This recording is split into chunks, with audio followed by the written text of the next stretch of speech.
ese umutwe wa M23 waba ufite imbaraga zo kuba yashinga Kivu Republic? Ese ni zihe mbaraga umutwe wa M23 waba ufite kuba ugiye kuba yashinga Repubulika ya Kivu? Ese amahanga yo abivugaho iki? Ese ni ibiki bisabwa kugira ngo igihugu kibashe kuba cyavuka cyangwa se kibashe kuba cyahangwa? Reka byose tuze kwitega amatwi turebe mu by'ukuri Kisekedi Kilombo naramuka ahindukiye ngo nshinga karaba ni leta ya Kivu, aho bimaze kuvuga byavugwa ko M23 igiye kuba yatangaza leta ya Kivu mu gihe Antoine Felix Kisekedi yaba gisasya akaba yabasha guhindura itegeko nshinga. Ubusanzwe uyu Antoine Kisekedi Kilombo iyi ari ku manda ya kabiri, rero akaba ashaka kuba yayobora manda ya gatatu. Rero kuba yayobora manda ya gatatu birasaba kugira ngo abashe kuba yahindura itegeko nshinga, kubera ko itegeko nshinga ry'iki gihugu rivuga ko mu by'ukuri umuperezida agomba kwiyamamaza inshuro ebyiri zarangira akareka abandi nabo bakayobora. Rero amaze kuba yasha gusoza manda ya kabiri akaba yava ku buyobozi. Bityo rero iyi ni turufu M23 igiye kuba yakoresha ivuga iti araramuka yibeshe akaba yahindura itegeko nshinga, natwe tuhita dutangaza leta ya Kivu. Ishatse kuvuga ko uduce twose tuyoborwa na M23 turahita duhindurwa igihugu kigenga cya leta ya Kivu. Ese niki amahanga abivugaho? Niki ibihugu bituranye bibivugaho? Ese abaturage bo ubwabo baravuga ngo iki? Gusa mu bushakashatsi bwakure muri Leta Zunze Ubumwe z'ibitekerezo byanjye bwasanze mu by'ukuri kuba iki gihugu cyakitwa leta ya Kivu, ndavuga Goma, Bukavu, Masisi, Minembwe, nuko ngo turiya duce twose M23 ikomeje kuba yakwigarurira, dore ko yatangiye kuba yanadufata mu mpera z'uyu mwaka, nibwo iyi Goma yafashwe n'umutwe wa M23. Rero baravuga bati mu by'ukuri mu gihe yakwibesha akaba yahindura manda cyangwa se akaba yahindura itegeko nshinga, natwe hano tumutegeye. Gusa reka tubanze tubasabe nyamuneka nimba mutarakora subscribe muyikore kugira ngo mubashe kuza mukurikirana video zacu, kandi mu by'ukuri nimba uramaze kuri subscribe ukabutara kanda kunzogera ukande kunzogera kugira ngo ujye ubona notification ya video yose dushizeho.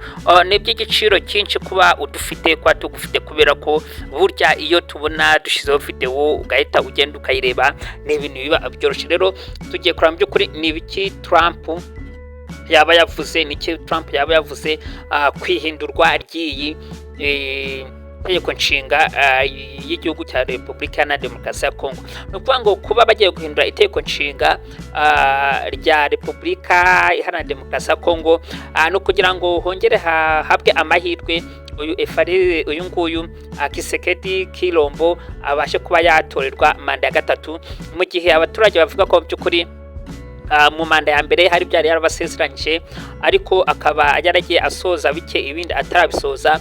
Muri ibyo yagiye asezeranya harimo kuba yagarura amahoro muri iki gihugu, nyamara nubwo yabisinyiye ko agomba kugarura amahoro muri iki gihugu, kuvuga ngo umutwe wa M23 wagiye wigarurira uduce twinshi, dore ko ku manda ya kabiri aribwo M23 yafashe Goma.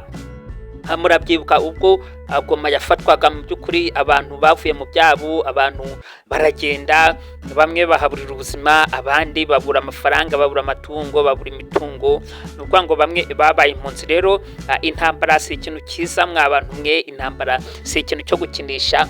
Kuba rero M23 yavuga ko bagiye kuba bashinga igihugu cyabo bakacyita leta ya Kivu, tugiye kubanza twarebera hamwe mu by'ukuri niki gisabwa kugira ngo iyi M23 ibashe kuba yashinga leta yayo, ibashe kuba yashinga Kivu Republic. Ese M23 yaba afite ubushobozi bwo kuba yashinga Kivu Republic?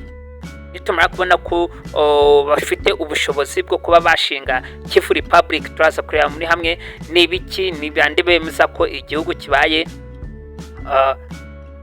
ikigenga cyangwa se agace runaka igihugu cyemejwe, ese ni bande babyemeza? Ese ni ONU cyangwa se ni akanama gashinzwe umutekano cyangwa se na Amerika nk'uko bamwe basanzwe babivuga? Reka rero tuje kurebera hamwe ibintu bisabwa kugira ngo igihugu kibashe kuba cyavuka, kugira ngo igihugu kibashe kuba cyahangwa, cyashe kuba cyabaho, nk'uko tugiye kuba twavuga kuri Kivu Republic.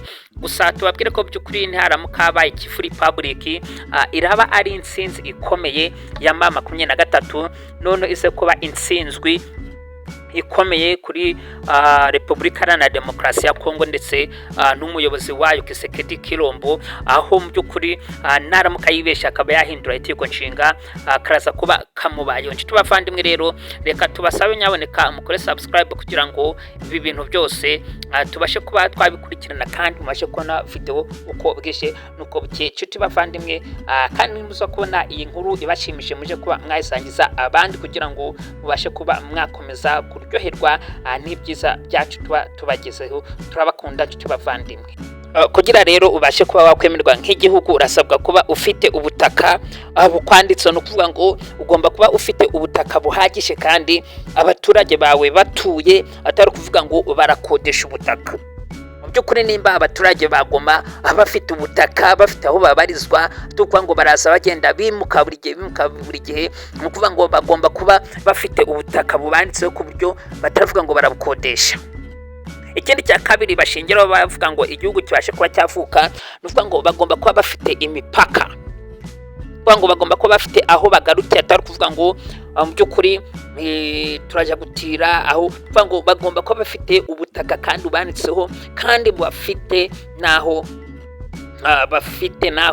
bagarukiye, bafite imipaka. Ikindi rero kugira ngo igihugu kibashe kuba cyashingwa bagomba kuba bashigikiwe n'ibihugu bituranye. Kuvuga ngo ibihugu bituranye cyangwa se ibihugu byo mu karere cyane cyane nka Kivu Republic, kuvuga ngo barabanza babashe gusinyisha mu karere k'ibiyaga bigari muri East Africa. Basa rero nimba East Africa yakwemera gusinya kugira ngo Kivu Republic ibashe kuba yavuka, nubwo harimo inyungu nyinshi kubifuza ko Kivu Republic yavuka, kwifuza ko Goma, Bukavu ndetse n'ibindi bice byagiye bifatwa na M23 byavamo igihugu kimwe, harimo abafitemo inyungu nyinshi kandi by'ukuri inyungu ntizabura kwamo, kubera ko bakimara gushinga iki gihugu hazabaho amasezerano, kuvuga ngo kugira ngo igihugu kibashe kuba cyashingwa, no kuvuga ngo abaturage bagomba kuba bagusinyira. Ikindi kugira ngo igihugu kibashe kuba cyashingwa cyangwa se kibashe kuba cyavuka, nk'uko tujye kubera uburyo Kivu Republic igiye kuba yavuka, igiye kuba yashingwa, no kuvuga ngo mu by'ukuri igomba kuba ifite abayobozi, bagomba kuba bafite abayobozi kandi bagendera ku itegeko nshinga bafite, no kuvuga ngo ubundi igihugu iyo kimaze kuba cyahabwa idarapo cyangwa se cyabasha kuhabwa ibendera, no kuvuga ngo igihugu kiba cyemeye, kubera ko bahita barishinga. Urabona ko nka Kivu Republic iryo bendera ryabo rero M23 yaba ari intsinzi ikomeye baramutse begukanye iki gihugu. Tukaza kwibaza tuti ese mu by'ukuri ko barimo bavuga ko barimo barwanira abanyekongo bavuga ururimi rw'ikinyarwanda, ese mu by'ukuri noneho abanyekongo bavuga ururimi rw'igiswahili bari hariya muri biriya bice M23 yafashe, ari nacyo gihugu bateganya kuba bahinduramo Kivu Republic, ese bo bizaza kuba byagenda biti? Gusa icyo tubasabye ni ugukomeza gukora subscribe, like, share na comment. Ikindi kandi bagomba kuba bafite ibaruwa bandikiye umuryango w'abibumbye.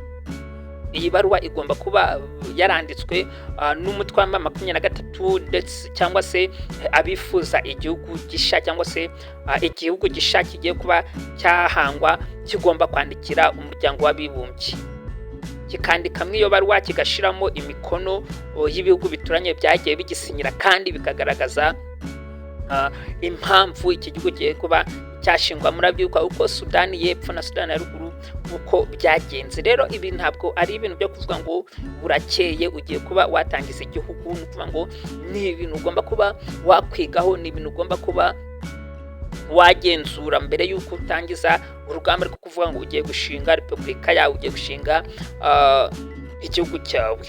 mu by'ukuri mu makuru agenda avugwa mu binyamakuru n'ibyo bitandukanye, biravuga ko mu by'ukuri mu gihe Antoine Tshisekedi Tshilombo yaba akoze ikosa ryo kuba yahindura itegeko nshinga, ni ukuvuga ngo M23 nayo iryamiye amajanja ku buryo yahita itangaza leta yigenga, kubera ko by'ukuri ntabwo muri bimwe bituma mu mitwe ya M23 urwana harimo no kutubahiriza itegeko nshinga, harimo kutubahiriza amasezerano yagiye asinwa mu matariki atandukanye, amasezerano yarusha, amasezerano ya Rwanda. Ni ukuvuga ngo ni amasezerano menshi Repubulika na Demokarasi Kongo yagiye yanga gusinya. Rero ibi ngibi byagiye bituma iyi leta ya Kivu igiye kuba yahangwa, yiyoboye ari bo M23 bafite Igoma, bafite Bukavu, bavuga bati natwe dufite imbaraga, turashoboye,